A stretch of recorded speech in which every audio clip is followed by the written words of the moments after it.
when I think about it, I mean, I've always been a creative.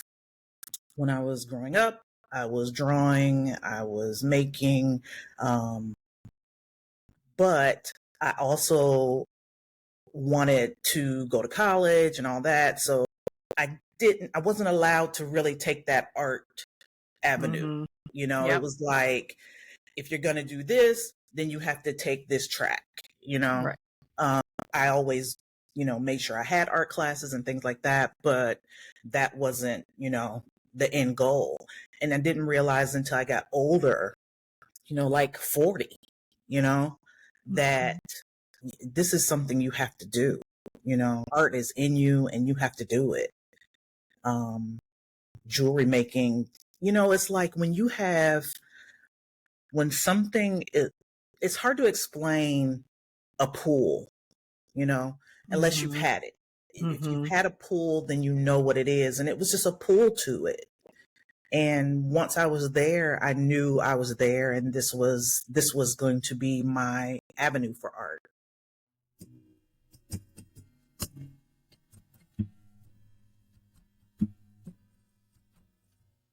Hello and welcome.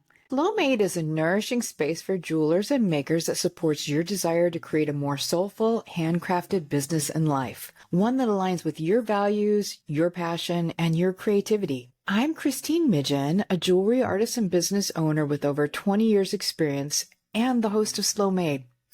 Join me as we listen to inspiring stories from jewelry artists and makers around the world who have chosen passion and quality over mass production, sharing their wins, their challenges, and the lessons they've learned along the way to building sustainable and purpose-driven businesses. So let's get started.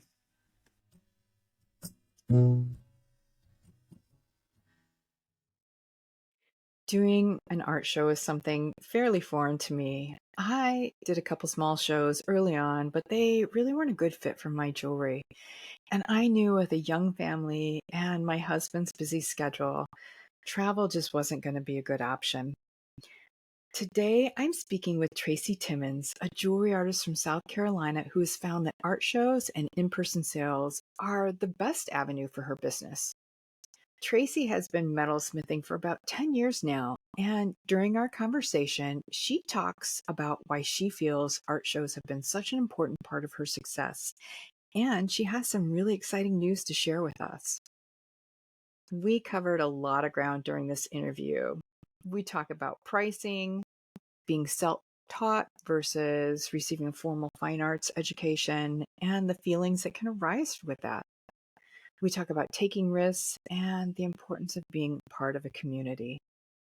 I know you're going to love Tracey, but before we dive into the episode, I just want to share with you that Slowmade is now officially on YouTube.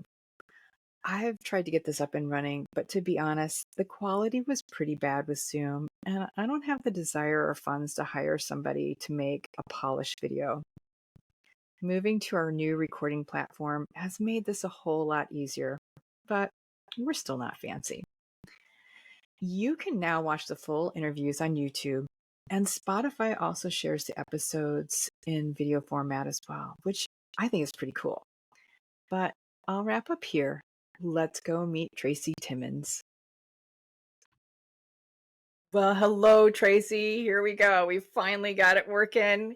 Hello, A comedy of errors on my end this morning that poor Tracey thought was on her end. So, we're trying a new recording host today. So there's always something to work out. But I'm so glad we figured it out. I'm so glad that it was on my end and that you didn't have to feel bad. So welcome. I'm so excited to finally have you here. Thank you. I'm so glad to be here. Well, what I'd like to do is have you just introduce yourself. Okay. I'm Tracey. I'm the artist behind Tracey Timmons Jewelry.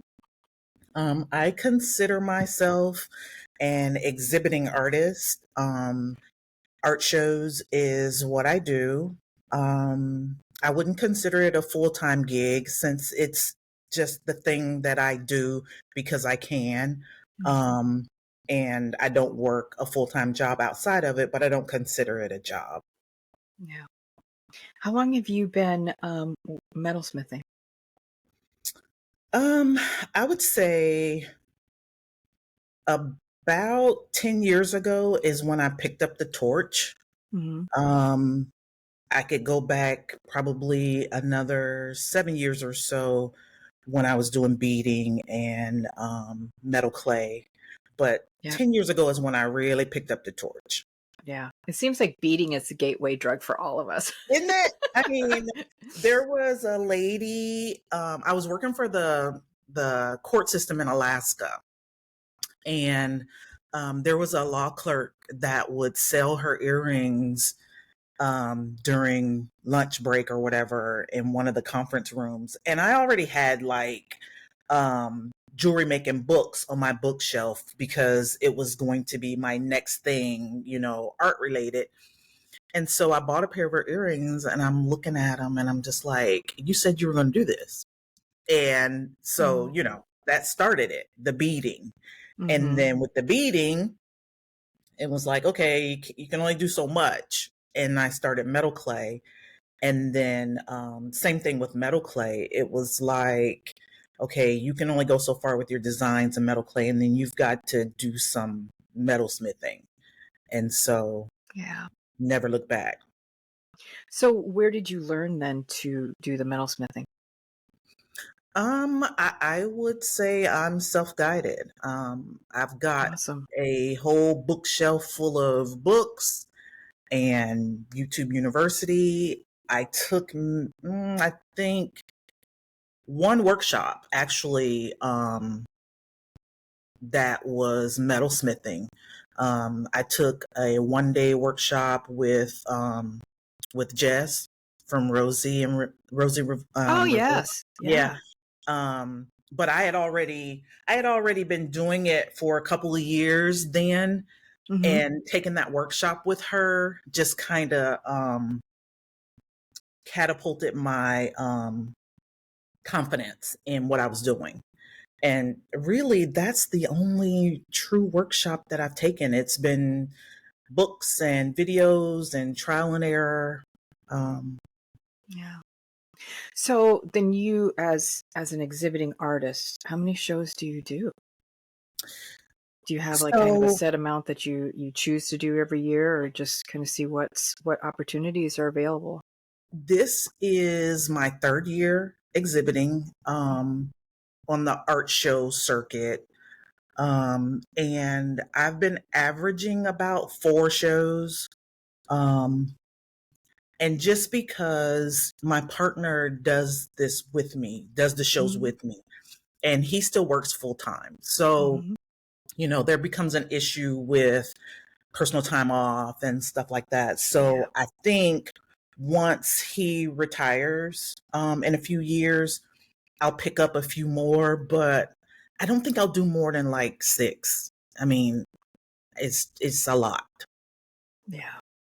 I I only tried, well, I did like two different shows and it just wasn't for me. And I'm Hmm. so introverted. I don't really want to talk to anybody about my work. I just get so uncomfortable with that. So I always admire the people that can put themselves out there and talk to everybody and show their work and, really connect with their customers that way, because I do think that it's a really great way to build a customer base. Well, Christine, I consider myself fairly introverted myself. Um, but it was kind of like the type of work I do, I knew it needed to be seen and touched and picked up. I mean, images do it Yeah. justice, but there's nothing like um, it's the type of work that needs to be picked up and Yeah. seen in person. And I truly have, that's the hardest part for me is I'm like, oh, I got 2 days or 3 days where I got to talk to people, you know? But my partner is fairly outgoing. And so he kind of balances out I'm not a good Yeah. how's the weather general type of person. But if somebody comes in and they're into my work, I can talk about the work. if they Yeah. ask me something or, something like that. I can talk about the work. I'm not very good with, there was a time, I think it was my second show, and we were sitting in my booth and it was really busy. And there was a moment when there wasn't anybody coming through, and he was like, these people want to talk to you. And I was like, what do you mean? He was like, you're just sitting there and letting them walk Yeah. and look at the work and leave. And I was like, okay, I get it. I get it. And it's hard. I mean, after a show, I am exhausted from being social. Yeah.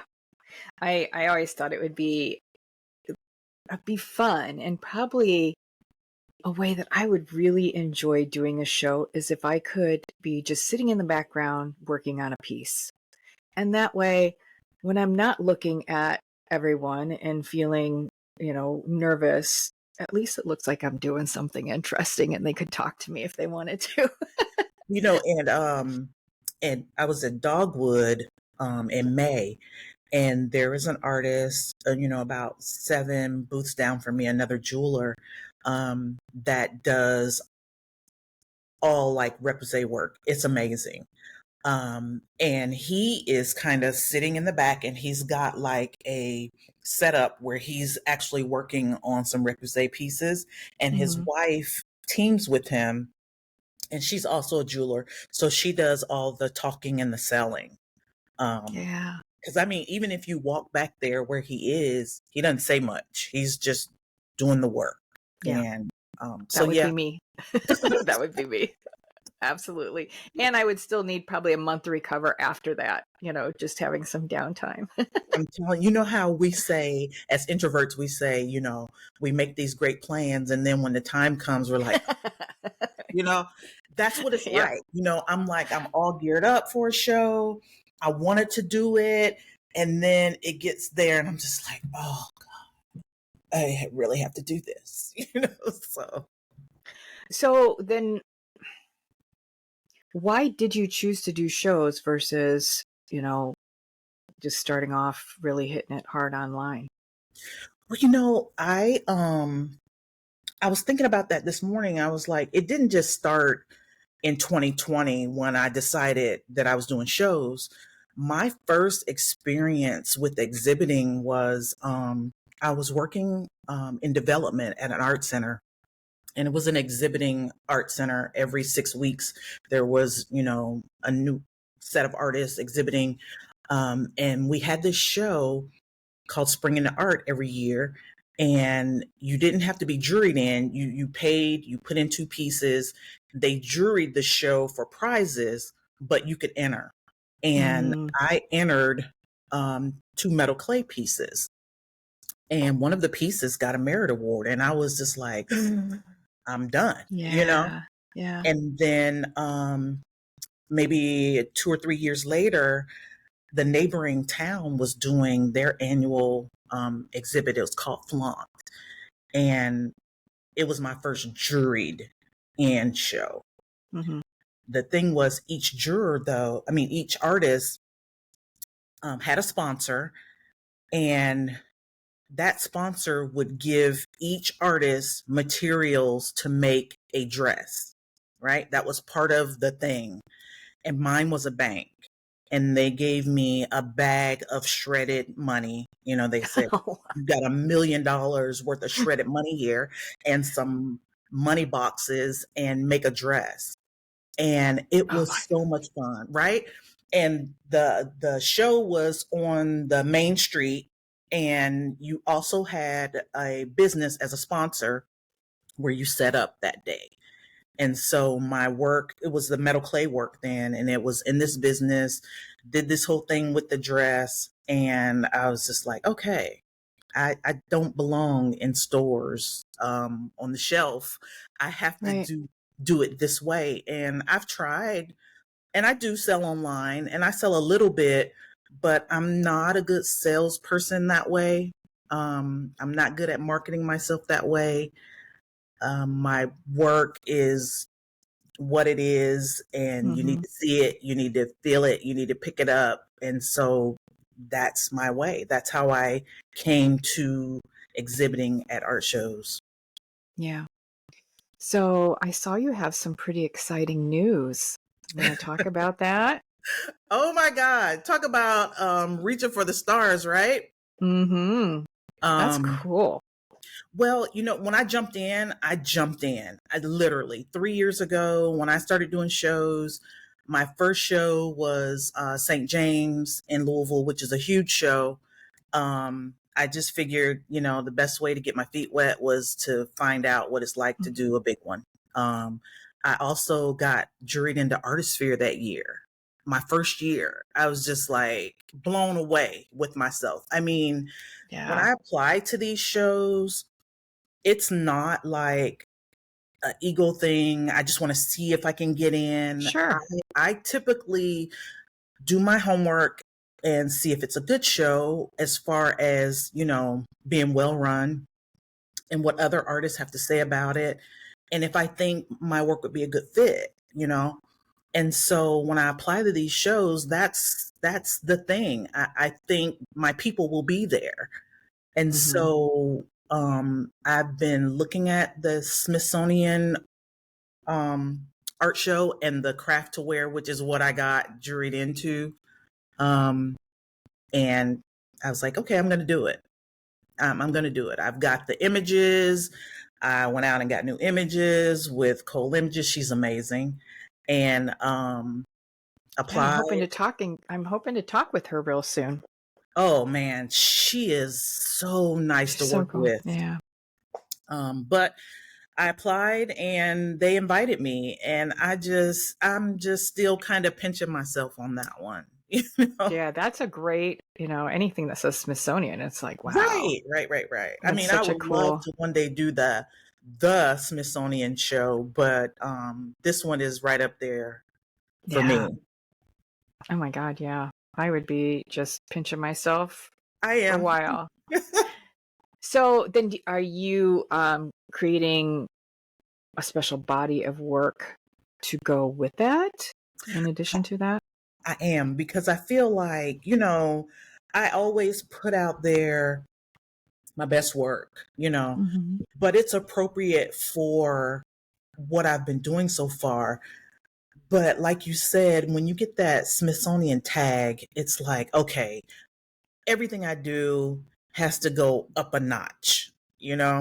So the work that I'll be creating over the summer will have that, every element of my work will need to move up just a little bit. Right. Bigger, That's bolder. exciting. Deeper. Yes, I'm so excited. I'm so excited. And when is the show again? It's September 27th, Yeah. 28th, 29th. Nice. Now, where are you located? I don't know if I I'm know where you're at. in Columbia, South Carolina. Okay. All right. Well, and where is the show at? That's at the National Building Museum in DC. Wow. Right. Yeah, that's what I was thinking. And I was like, because I Right. know that my husband and son went to the Smithsonian when they did their kind of boys trip together when they were young, when my son was younger. And I'm not a I've history been buff, looking at the so that was images of previous shows, and I'm just like, oh my God, I'm going to be in there. I'm going to be in there. take lots of pictures. Lots Yeah. of pictures. Yeah. What is it that drew you then to making jewelry? I when I think about it, I mean, I've always been a creative. When I was growing up, I was drawing, I was making, but I also wanted to go to college and all that. So I wasn't allowed to really take that art avenue. Mm-hmm. It was like, if you're going to do this, then you have to take this track. Right. Um, Yeah. I always made sure I had art classes and things like that, but that wasn't, the end goal. And I didn't realize until I got older, like 40, that Mhm. this is something you have to do. Yeah. Art is in you and you have to do it. And jewelry making, it's like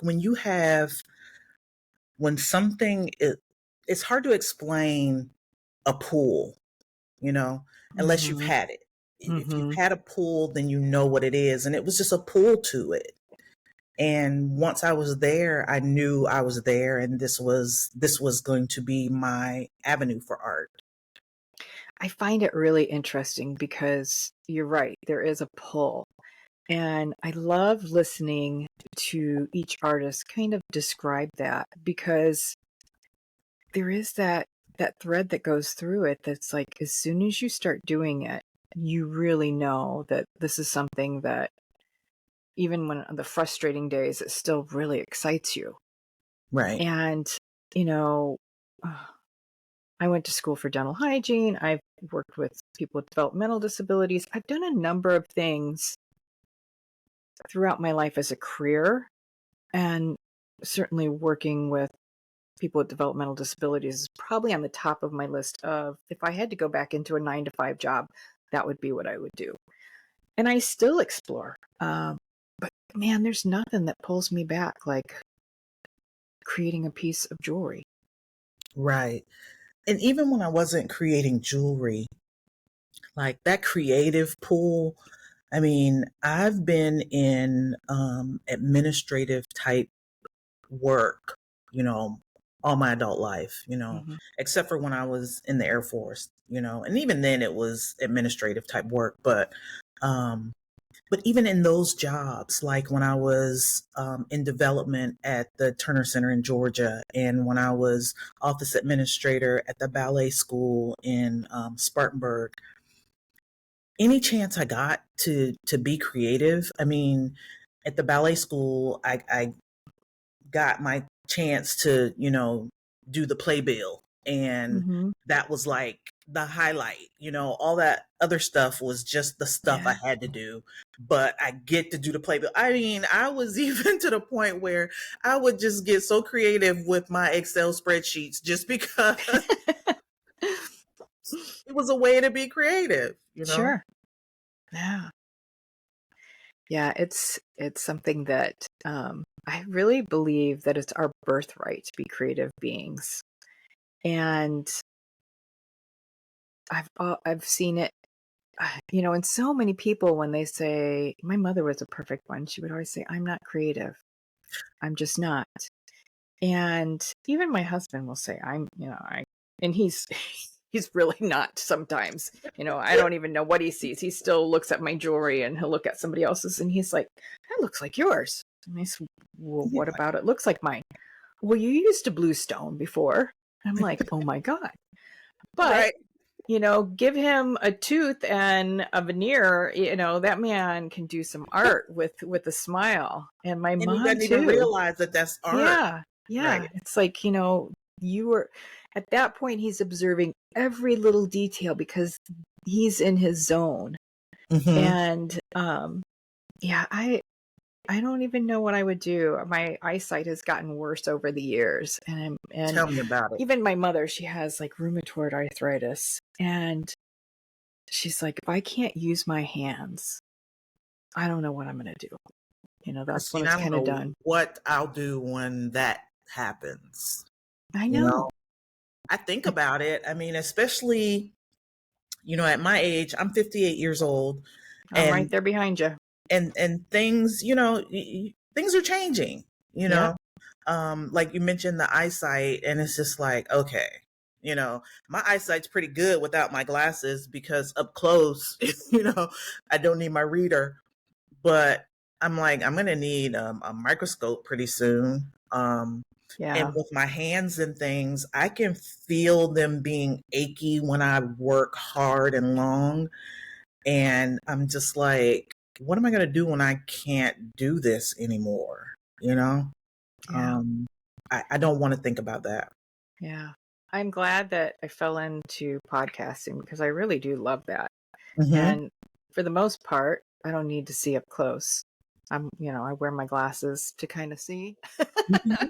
But Right. you're in that zone right now where I can see you, but I can't see you. Right. What is it like? What challenges do you face as a jewelry artist? And, you know, how do you overcome them? Um, I think, do you mean like the Anything. physical work or the mental stuff? All Um, of it. What do you feel really has been has been one of those things that's gotten in your head, maybe, or I don't know, just it challenges, whether it's,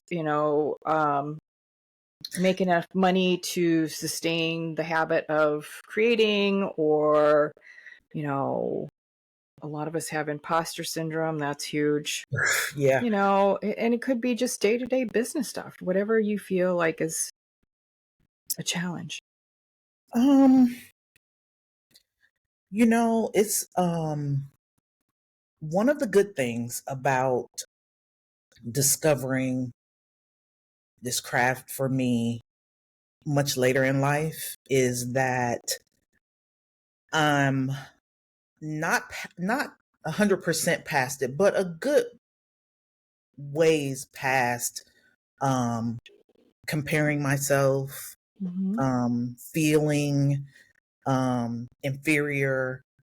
I mean, I have a pretty good sense of confidence about me and my abilities, but there is that thing about not having a formal arts background Mm-hmm. that sometimes just worms its way in and makes me feel less than, Mm-hmm.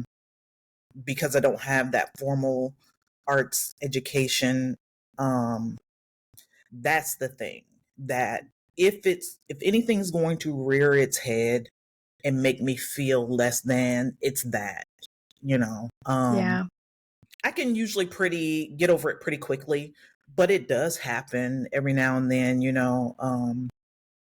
I don't typically have an issue comparing myself with other jewelers anymore. I mean, I went through that phase, but I don't typically do it anymore because I've found myself, found my niche, found my lane. But when I was searching for it, I was always comparing myself, you know. Sure.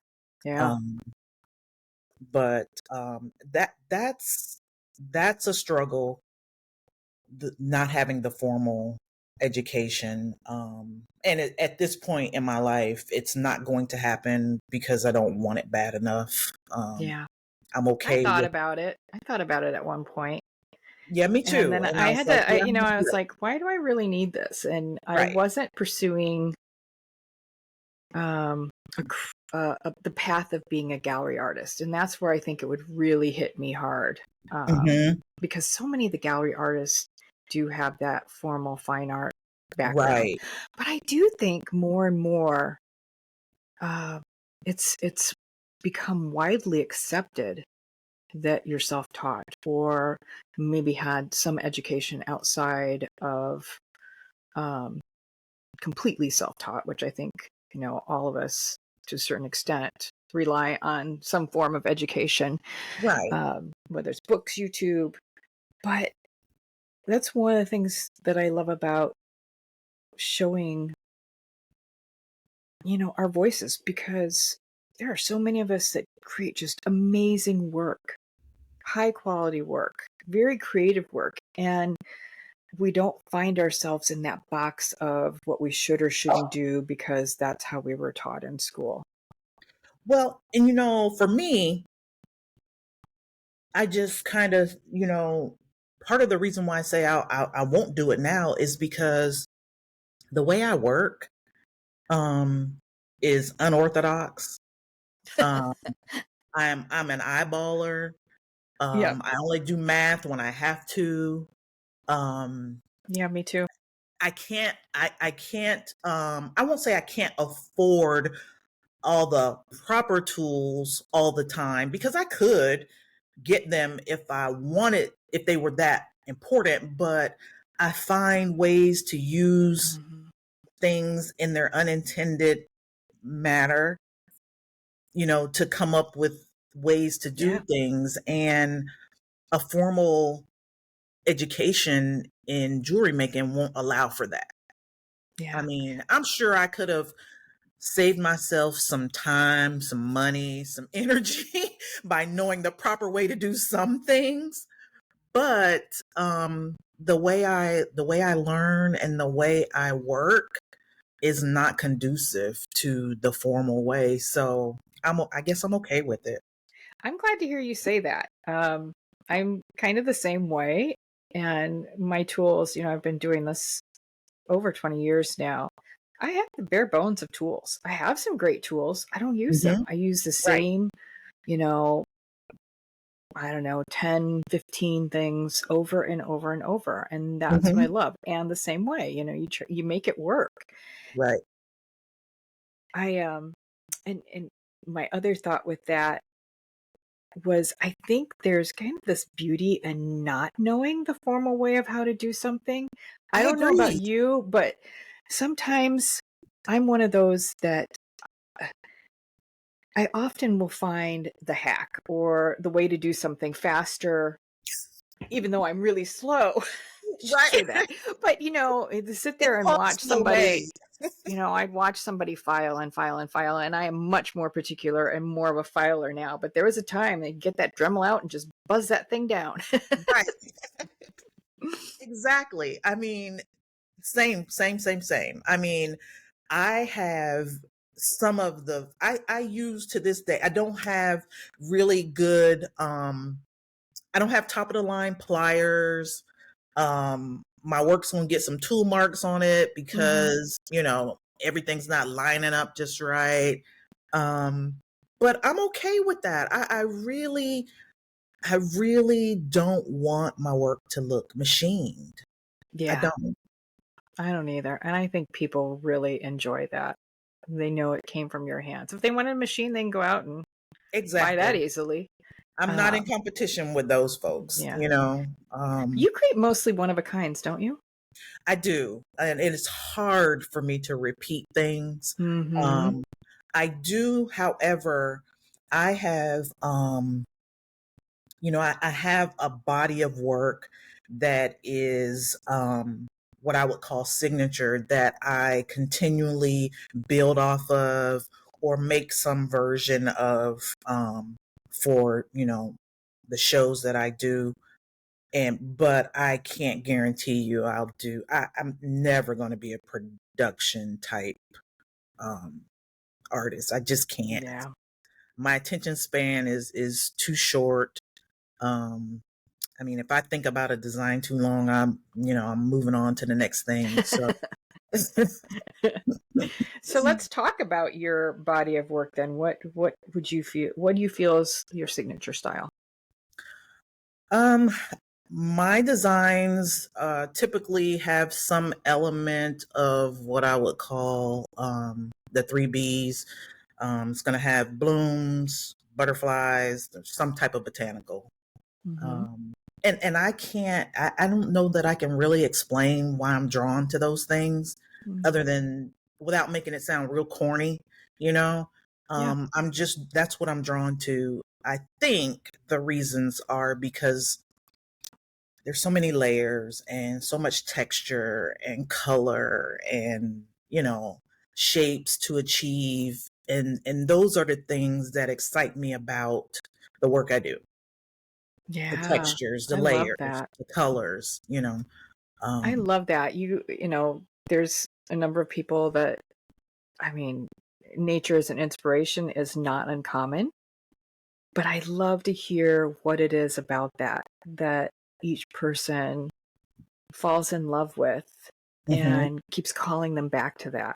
mhm. For a long time, I didn't really understand what I what it was that I Right. liked.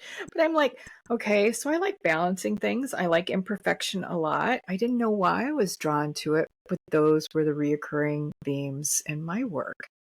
It's And really it's hard to neat. describe, well, for me, and I think it goes back to that formal education thing. And I would always say to myself, if you had an art background, you'd be able to explain and describe what you're feeling, what you're trying to convey, and all of Sure. that.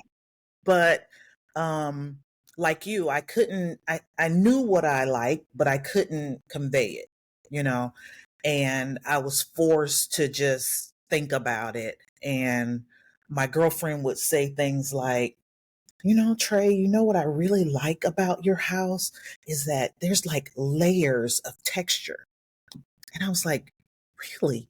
And she said, you do that in your work. And I was like, I do, don't I? Yeah. And so those types of conversations are kind of what drove me to come to a realization of adjectives that describe what it is that draws me. Yeah. So I'm assuming that you don't have the conflict of feeling challenged to make work that sells versus what's in your heart. Because that tends to be kind of this ongoing push and pull for so many people is I got to sell this work, so I need to make X, Y, and Z, but I really want to make this. Right. Yeah. I would say that I'm entitled that way, that I have a partner that provides so that I don't have to go back out into the workforce Mm-hmm. and make money to, help pay bills and things like that. Um, so I'm able, yes, I want to sell my work because I want people to have it. Right. Um, and so that I can make more, you know. Mm-hmm. Exactly. Um, but it's not the driving force. I'm fortunate and privileged enough that I don't have to make work strictly to sell, so that I can pay the bills and keep the Yeah. lights on. I just get to make what my heart desires, and those that love it will find it, you know. Mm-hmm. Um, and I'll take it to them at some art shows, but Right. yeah, and I've been there. When I first started making work to sell, and getting into the social media realm and selling online and that, I made pieces that were sometimes not what I really wanted to be making, but I knew that those pieces will sell, you know, Mm-hmm. pretty quickly because everybody else is doing it too. Yeah. But that didn't do it for me, and it didn't feel good. And so I just said, you know what? I'm going to make what I want. And because I get to do that, and hopefully it finds other people, you know. Yeah. Well, speaking of social media too, that's how I found you. Um, and I'm we not all good with have particular challenges with that. it. That's putting it mildly. Yeah, we all have challenges, and I I find it just a really nice way to connect with other jewelry artists and collectors, Mhm. many of which that I've had for a very long time. And since I don't do the shows and don't go out visibly, my Mhm. work's not in shops and things like that any longer. That's really the main way that I connect with people. So Mhm. for you, how do you find that social media enhances your business? Um, I don't know that it does. Mhm. I think before before, well, for me, it's Instagram. I mean, I have Mm-hmm. Facebook, but I don't do a whole lot with Facebook. So with Instagram, before it got to the point where, most of the people that follow us don't see our work. Um, when it was really good, when you actually Mm-hmm. got to see the work of the people you followed, it didn't enhance my business, but it enhanced my spirit, to be able to connect Yeah. with the other artists and see other jewelers, helping each other out, Yeah. in that way. But now, I think now I just do it more for just to put my work out there. If somebody sees it that loves it, great. If I can teach somebody something, great. But I really don't expect any return anymore. Yeah. I just don't. And fortunately, I do shows, and most of the people that I encounter at shows, um, that's where they find me. And then they may follow me after that, but um, that's it. Social media doesn't do anything for my business anymore that I can quantify. Mm-hmm. Yeah. Are there any particular lessons that you've learned along the way in building your business, or even with the shows that you feel would be valuable to share? Um, I think the biggest is and it sounds really corny, but as an artist, you really have to be true to yourself Mm-hmm. because it shows when you're not. Um, it makes you try too hard, you know, Yeah. and when you're trying too hard, that's not your best art. Um, Yeah. and it's hard to feel that stuff. So yeah, being I true to think that's yourself. I think that's good advice. I look at myself over the years, and I feel like my work really flows through different seasons of that. Mm-hmm. And sadly, it'll come down to cost of materials that will throw me off course and Yep. whether that will sell because I can't hold on to inventory.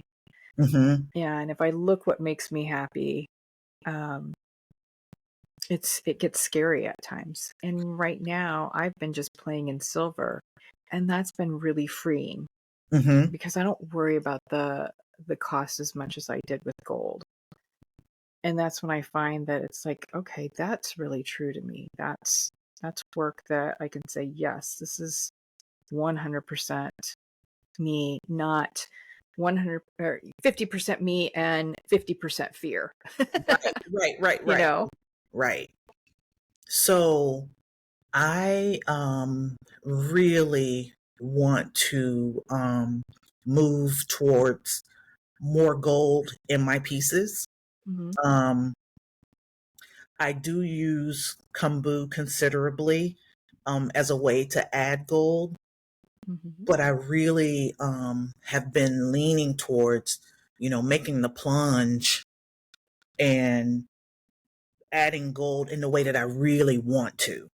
Um, because the way I've been adding it is not how I really want to be adding it. And like you say, Yeah. being true to yourself, it's like to do that, I really have to make the sacrifice and spend the money for an initial purchase of gold. And I just did that the other day. And do you know how many days that gold sat in my cart before I punched the Hmm. button? And it's like you said, I make this work with this gold, and if nobody wants it, then, you know, Yeah. I mean, my heart's happy for making it, but there's no return so that I can make more, you know? Yeah. But I have to do it, you know, I have to, or I'm just, stuck in a place where I don't want to be, Yeah. Yeah. That's a tough one. It really is. It's a tough bit of juggling. And then you have to get really comfortable with pricing.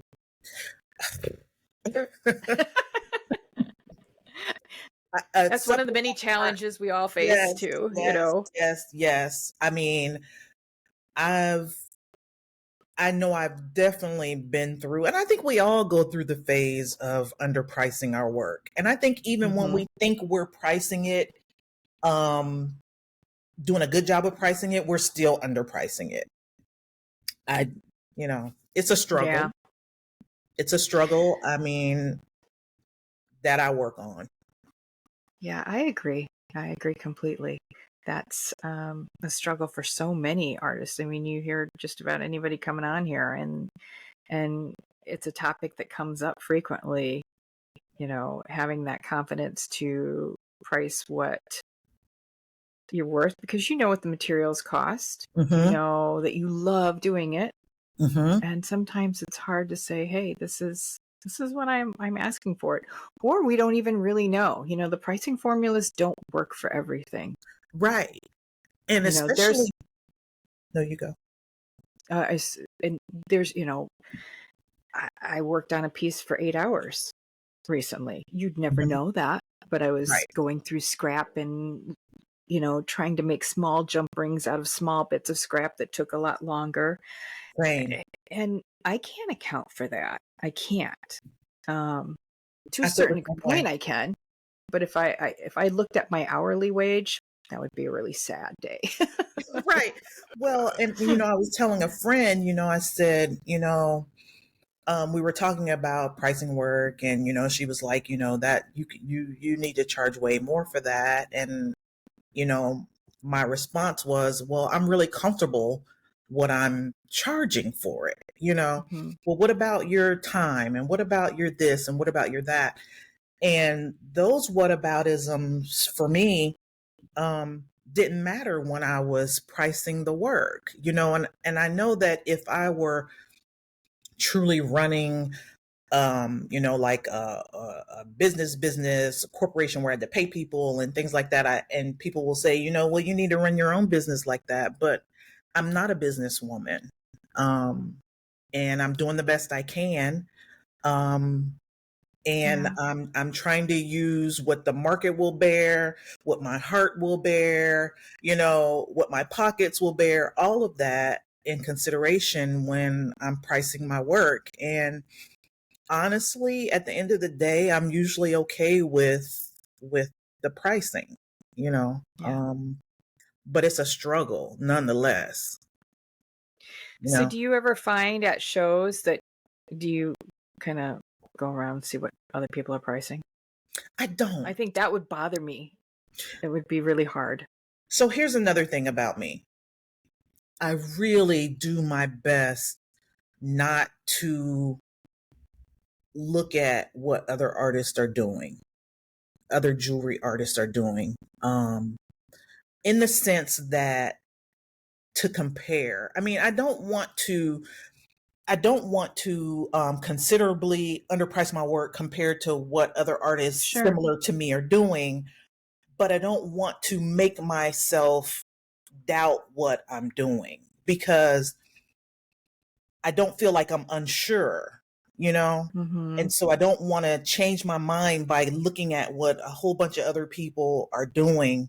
And then I'll just be like, well, should I not? And I've been through that and I don't want to put myself through that. I just tell myself, you know what?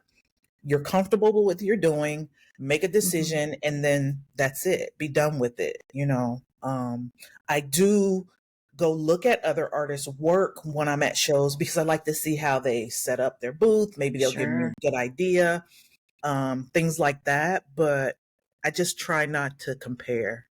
I think that's so smart, Tracey. And I would say that's really good business sense, honestly. I think that I probably priced my work the very best when I started and had no idea what I was doing. I Yeah. just looked at like catalogs or online things. It's like, Hmm. oh, okay, that's what it is. I had Right. no clue. Right. And things sold. And Yeah. I didn't really feel like I had to justify it. And over time and really, trying to hone it down for retail, Hmm. that's when I think that affected my pricing more than anything, is being told, well, you should probably price it at this point versus that.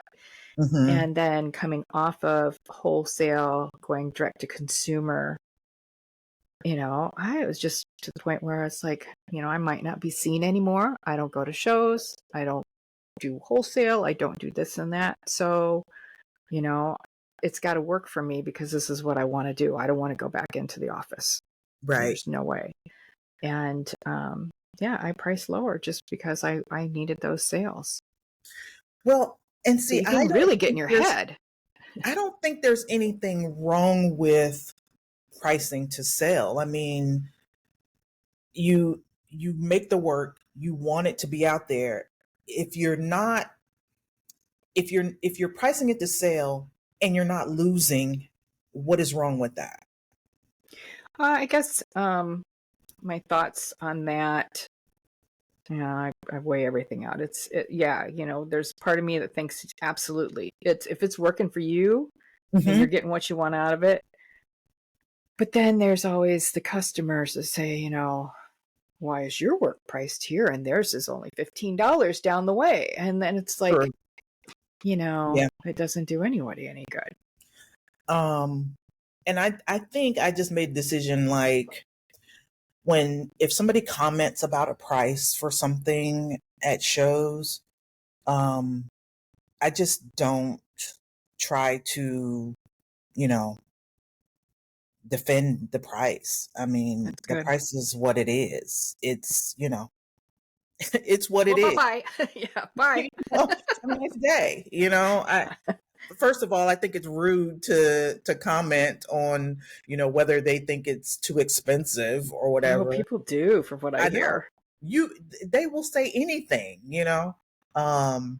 But if they do, then I don't try to defend myself. Yeah, you're not their person. Exactly. And Exactly. it's not a garage sale. It's not, Right. we're Right. not going to haggle over it. Right. I'm not going to go down the road of explaining to you how much it costs to do this show, and that the first two or three pieces I sell are probably just going to make me break even, you know. I'm Wouldn't not you like going to have to a sign explain. like that, though, just kind of sitting there off to the side? Yeah, exactly. Or a countdown, like 1, 2, 3 pieces, and then this one means I'm there, I'm almost there, and now I'm even. Okay, now I can start making some money. Yeah. No. Do you have any goals for the future of your business, where you're going with it? Um, I do. I think I'm going to keep trying for those shows that I think are, a good show for me that I haven't got into yet. Um, I'll keep trying for those, and maybe one day, all the things will line up. I'll get everything I want. Um, Doing a few more shows, adding, a couple of more, maybe doing six shows a year versus 3 or 4. Mm-hmm. And I'd like to get into doing some teaching my way. Yeah. I think that's where it ends for me, doing some teaching. Yeah, I like that. I've toyed with that idea as well. It's just trying to figure out how it's going to work in my life. And Me too. I get excited by so many things that Right. the mantra this year is just keep it simple. Hmm. Do the things, do the 1, 2, or 3 things that allow you to continue doing what you're doing and put That's a good good work one. out into the world and be of service to people. That's a Um, good one. so It's a tough one, though. It's a tough one. It Even, is. a tough one not to buy more gems. I mean, we have so many, not only, I'm all over the place with ideas and things I want to do, and not enough time, not enough money, not enough energy. you know? Mhm. So, What would you say is kind of a perfect day for you in the studio? What's your day look like? um, so I get up pretty early. I get up with my guy and make him some lunch and coffee or whatever, just because I got to get out of the bed, or I'm just gonna lay there for a while. You know. Oh, So my day I can't remember those days. I wish I could. right. And so my day starts pretty early, but I'm not ready to like really do stuff Mm, until about 9ish, after I've had some coffee, sit on the porch and drink my coffee and, catch up on nice. socials and get into my studio about 9ish, get everything turned on, piddle around. Um, I wouldn't say I'm super productive in a day. It depends Mhm. on the project. I mean, if I'm working on something that I'm just super excited about, I mean, I can go all day, I mean, I don't have set hours in the studio. So if I get out there at 9, and work until my guy comes home, we do dinner, I might go back out there again. And honestly, my studio's in the back of the yard, Mhm. in a thing by itself. And so I could go until 1, 2 o'clock in the morning if I'm really honed in on something, but he won't go to bed and leave me out there. So that usually makes me come in by 10:30, 11 o'clock at the latest. Otherwise I'd stay up all night if I was working on something that moved me. Um, Yeah. so I can't say I have a typical day. It just depends. I think that's the beauty of it. Yeah. We get to do it our way. Yeah. Do you do you find yourself ever hitting some blocks, creative blocks? Um, I can't say that I hit creative blocks. I hit sometimes the creativity's there, but the energy's not there. I just don't have the energy to maybe do the thing I need to do before I can get to the part that I really want. So I won't do anything. I'm just Mhm. just sitting there. It's like I need to there's something I really want to make, but I've got to alloy and roll out some metal before I can do it. So Oh, wow. if I don't want to do that, then I'm just sitting there like staring into space, doing nothing, just sometimes I just waste time like that. And then I just have to give myself a kick in the butt and like, okay, you got to get some stuff done. So, or you're going to be at the last minute doing 100 things. Yeah. So you So alloy and roll out your own? Oh my. most of the time, because I don't have that second income to really Mhm. like when I used to work and do jewelry, oh, I'd order some sheet in a minute. Um, but without that much extra income, I've become more resourceful. I Mhm. used to send in my scrap and now I Mhm. use my scrap. So yeah, I typically will buy fine silver bars and alloy them to sterling if I need to use sterling. Wow. Um, for sheet, wire, I typically buy wire just because it's so much work for me. Mhm. But sheet, I can roll out what I want. I mean, I typically use anything from 16 gauge down to sometimes 24 gauge.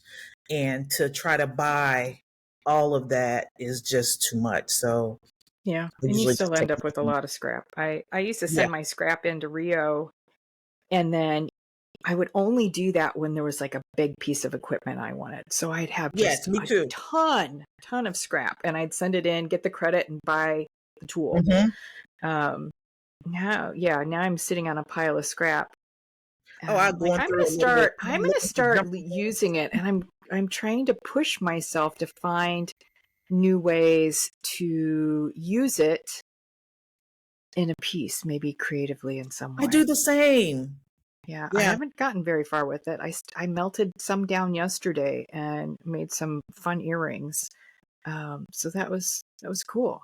It was good to see that I could do that, and You'd be surprised how pushes. easy it is to, Yeah. use fine silver bars and alloy sterling. I mean, I rolled out three fine silver bars, just 1 ounce a piece. So it's not so much work, but I rolled out 3 fine silver bars last night in about 30 minutes, 45 minutes, Um, Hmm. and so, it's for neckwear, earwear, something that Sure, you can use fine. So, that's cool. um, and it ends up being cheaper for me that way. Yeah, I could see that. Though you have to put all the work in. I still haven't even. I moved my studio. I have a big equipment studio, and I have kind of my main stuff. Hmm. And I finally pulled my rolling mill from my bigger equipment studio and brought it to the one that I have inside so I can do my laundry and all that good stuff. Right. And I still have not bolted that thing down. And so Ah, it's a real fiasco when I'm trying to roll something out and hold the rolling mill right, down. right, right, right, right. Yeah, that's But yeah, that's a I'm little just so hard. impatient. It's like, oh, Me I'm not too. going to use that for a while, so I don't do it. Oh, I mean, my rolling mill gets used a lot, a Yeah. lot, a lot. So, yeah, it's definitely bolted down. But I was telling him the other day, I might need you to come tighten that up because it gets used so much. Yeah. Well, I want to be respectful of your time, and I already wasted a bunch of it this morning. No, no, no, no, no. So, is there anything that you'd like to share? Anything you have coming up, or that you'd like Um, to talk about that we haven't had a chance to talk about?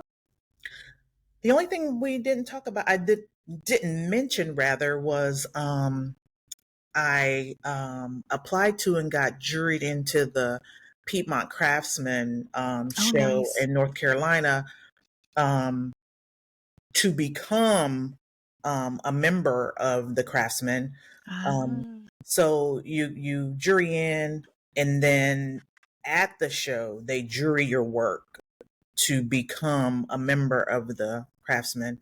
And really, the main goal was for that was just to be a part of an art organization. It's mhm. not local, but it's local enough.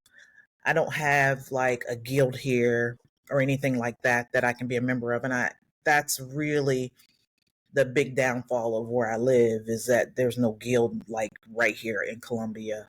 Um, so Yeah, we don't have anything either here. where are you located? I'm in northern Indiana. Oh, okay. It's called South Bend, where everybody knows Notre Dame University. We're Okay. kind of near the Great Lakes, but there's just not, there's pockets of us. Yeah. Pockets. I I'm hate that I don't sure this whole Chicago probably community. has some amazing things, but I'm about an hour and a half, hour and 40 minutes outside of that area. Yeah. I miss not being a part of an art community. Yeah. Um, I had that before, and I really miss it. Yeah, me too. Me too. I think that it's such a valuable experience to have others to bounce ideas off of, as well as just, you know, if there's a diverse range of artists, it can be so Hmm. inspiring just to kind of get out of your own zone, you Right. know? Right. Right. That's when I had fun taking classes, like, take a Mhm. pottery class for the fun of it, just to kind of get me out of that zone and into a studio with other people. Right. I did that and found out I wasn't that good at pottery. Me neither. Um, Me neither. And I don't like my hands getting more dry than they already are. Exactly. Well, where can people best connect with you and find you and see all of your beautiful work? I am Tracey Timmons Jewelry on Instagram, and my website is www.traceytimmons.com. Wonderful. Well, everybody needs to go and connect with you there, see what you're doing. And I'm so excited for your Smithsonian show. That'll be just amazing. You have to post pictures so we can all Plan see it. to.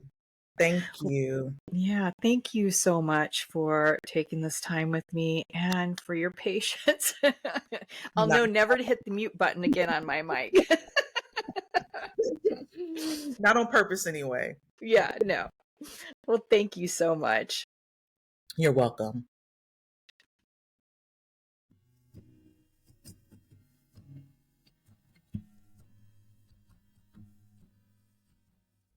If you are enjoying these episodes and would like to support the podcast, I would be so grateful if you would take a moment to give it a 5-star rating and share some kind words in a review wherever you listen to your podcasts. And if there's an episode that you loved, please consider sharing it with a friend. Not only do these things help amplify our voices as creative business owners, it really helps others find the podcast. You can also support the Slowmade podcast by joining our growing community on Patreon. I've made the membership extremely affordable at $3 a month, and I would love to connect with you there. Every dollar given supports this podcast and our future Slowmade community platform. For more information on this, please visit my website, christinemidgen.com, and head to the Slowmade podcast tab, then select Community.